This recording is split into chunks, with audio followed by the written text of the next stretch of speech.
Esse vídeo começa com um problema aparentemente sem relevância, mas ao contrário do que possa parecer, através desse problema a gente vai construir uma ferramenta fundamental que vai servir de base para outras ferramentas relacionadas a distâncias e retas.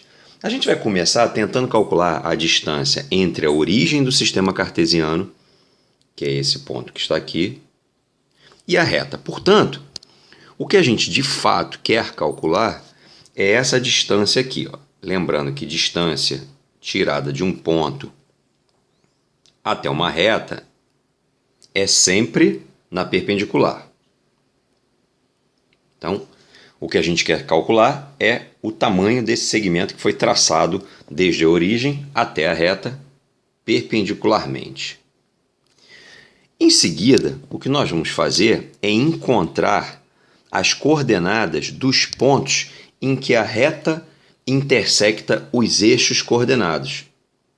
Então, eu quero encontrar as coordenadas desse ponto e também as coordenadas desse ponto sobre o eixo x. Para fazer isso é fácil. Para o ponto sobre o eixo y, basta fazer lá na expressão da reta o x igual a zero. Se você fizer o x igual a zero, você encontrará que o y é igual a 3 raiz de 5. Então, eu vou escrever aqui, as coordenadas do ponto são 0 e 3 raiz de 5. E de maneira análoga, para encontrar as coordenadas de um ponto sobre o eixo x, basta fazer na expressão da reta o y igual a 0. E assim a gente encontra x igual a 3 raiz de 5 sobre 2. Portanto, as coordenadas aqui são 3 raiz de 5 sobre 2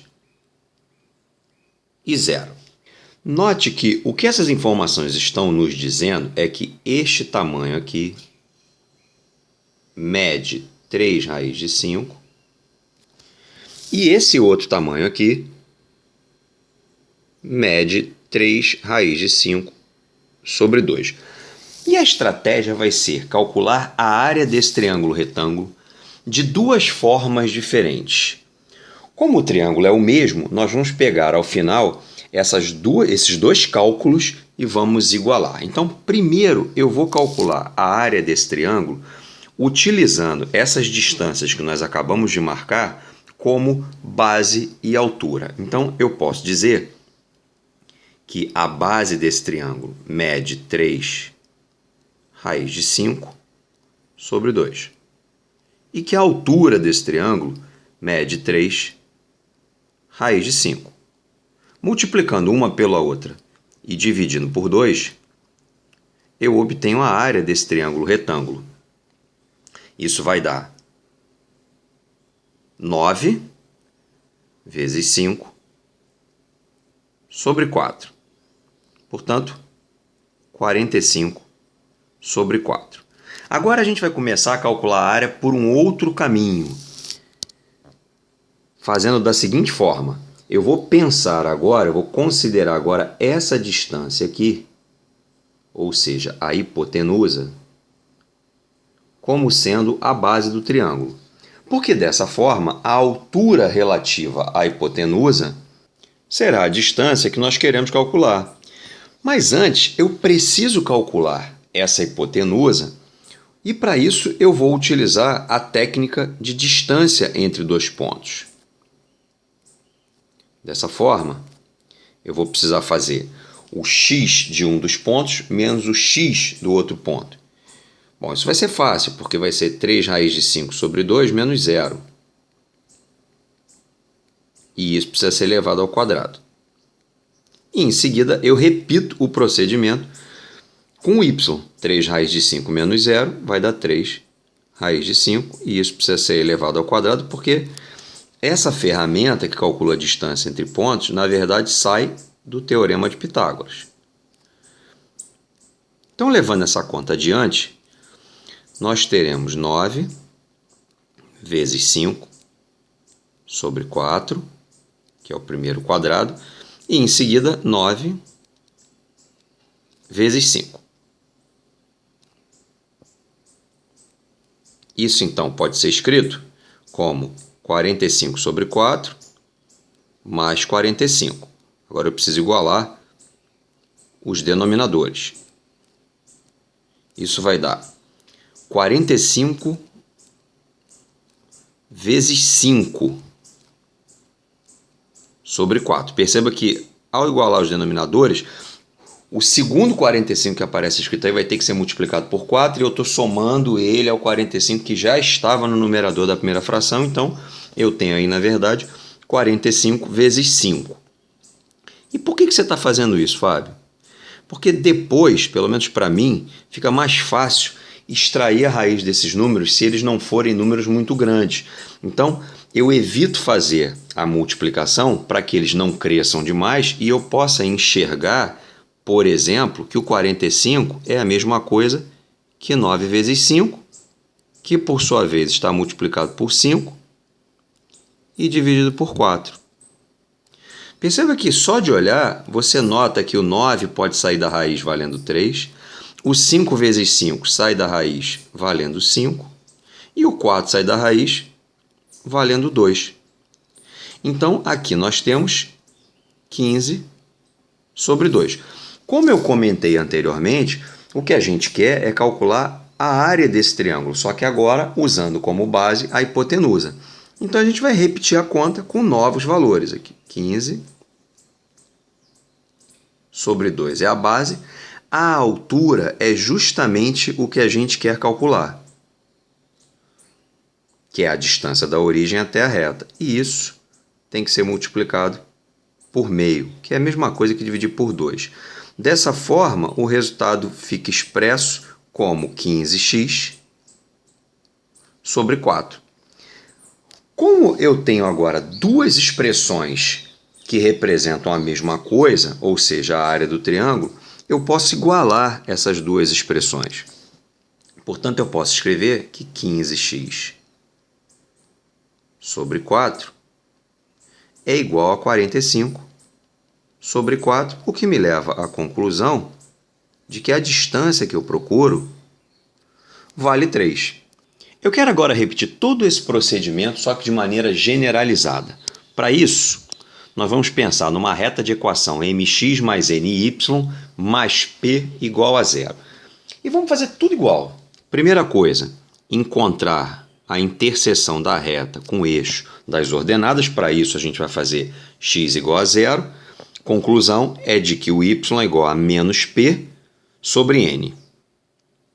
Então, teremos aqui coordenadas 0 e menos p sobre n. Talvez você fique um pouco receoso porque aparece um menos aí na frente dessa fração, mas o ponto, na verdade, está na parte superior, deveria ser positivo. Não esqueça que m e n e p podem representar números negativos. Então, não há nenhum problema em aparecer esse sinal de menos aí na frente.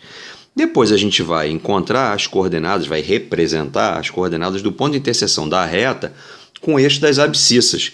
Para isso, a gente faz o y igual a zero, de modo que o x será menos p sobre m.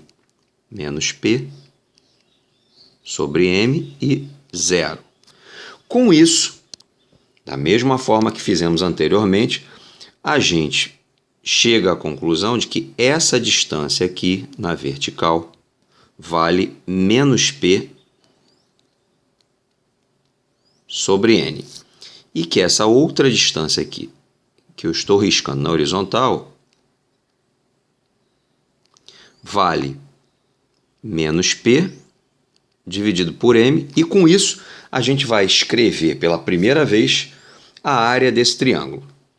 Então, faremos a base, menos p sobre m, vezes a altura, que é menos p sobre n, multiplicado por meio, que é a mesma coisa que dividir por 2. E o resultado será p ao quadrado dividido por 2mn.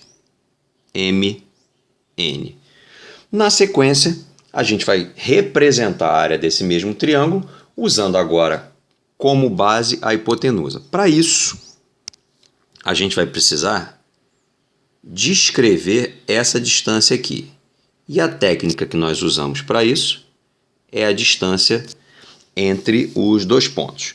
Dessa forma, a distância será escrita como a raiz quadrada, e aí eu vou fazer 0 menos P sobre M, e isso vai ficar P sobre M, que precisa ser elevado ao quadrado. Agora, olhando para o y de cada ponta, eu vou fazer 0 menos P sobre N, que vai dar P sobre N. Mesmo que você faça na ordem contrária e vai dar menos P sobre N, isso não tem nenhuma relevância, porque depois esses valores serão elevados ao quadrado. Então, tanto faz escrever P sobre M ou menos P sobre N, porque ao elevar ao quadrado, esse sinal vai virar mais. Então, aqui dentro da raiz, a gente vai ter P ao quadrado sobre M ao quadrado mais P ao quadrado sobre N ao quadrado, que é a mesma coisa que P ao quadrado que multiplica M2 mais N2 sobre M2 vezes N2.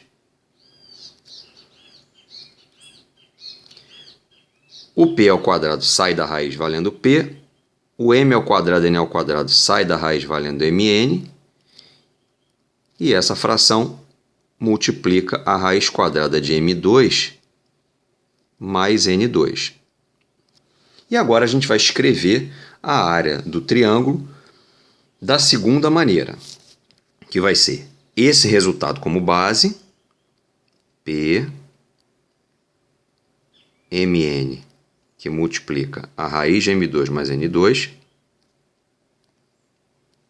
vezes a altura, que é, na verdade, a distância que a gente quer, e isso pode ser igualado àquela primeira expressão da área. Aqui está faltando dividir por 2. Então, eu estou igualando a primeira expressão que nós escrevemos para essa mesma área. Então, note que algumas coisas serão canceladas. O 2 vai cancelar, o produto Mn também.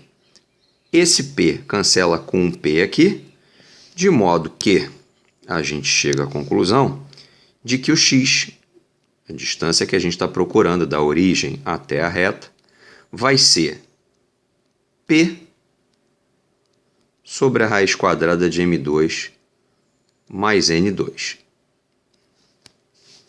Existe um pequeno erro no que eu acabei de escrever. Por quê? Observe que se por um acaso o M e o N forem negativos, eles serão elevados ao quadrado e depois será extraída a raiz quadrada e o resultado no denominador da expressão que você vê aí será sempre positivo. Entretanto, caso o P seja negativo, nós teremos uma expressão para uma distância dando resultado negativo. E isso não faz sentido, porque como a gente está medindo uma distância, essas distâncias precisam sempre ser positivas. Mas afinal de contas, o que está errado aí? O que está errado é que na passagem daqui para a linha seguinte, ao retirar esses valores, isso é uma coisa que a gente tem um certo descuido, e eu deixei passar para chamar a atenção no final para poder tratar disso com o devido cuidado. O descuido é que quando a gente tira esses valores de dentro da raiz, a gente precisa garantir que eles serão positivos. E para isso serve a ferramenta módulo. Isso, então, vai garantir que no final, aqui deveria ter um módulo, que no final a nossa fórmula não vai nos retornar um valor absurdo negativo. Ela sempre vai nos retornar um valor positivo, graças à presença desse módulo. E isso vai ser de utilidade na prática, porque muitas vezes, ao utilizar essa ferramenta, você vai se deparar com um P negativo. Portanto, ele será modulado dentro da sua ferramenta e vai te retornar algo, uma resposta positiva.